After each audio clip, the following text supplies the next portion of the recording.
Using painter's tape on a drill bit to prevent yourself from drilling too deep is a common woodworker's tip, but I'm going to show you a way to level up your depth stop when you drill holes. With your drill bit all the way in your drill, measure the length of your drill bit, then measure the depth of what you want to drill. Subtract this from that, and that number is what you need.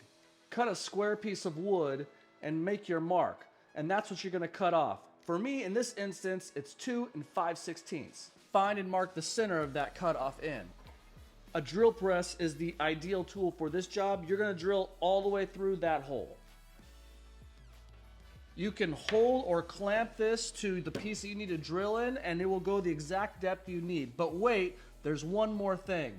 Because I'm using this stop to drill holes for my shelf pins, I'm using this shelf pin jig. So I need to cut off 3/4 of an inch to account for the thickness of the jig. And by the way, if you're interested in this shelf pin jig, click on the link in the description and you can pick up plans for yourself. And by the way, any of the tools that you see me using in this video, I also have links to those in the video description. And now for the moment of truth. Let's see if this works.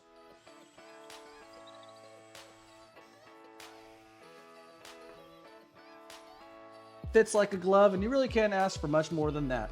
If you like this video, then watch this video right here because it's there just for you, where I teach you how to build this shelf pin jig. Also, in the description, I have a link to the Etsy store where you can pick up t-shirts to support the channel.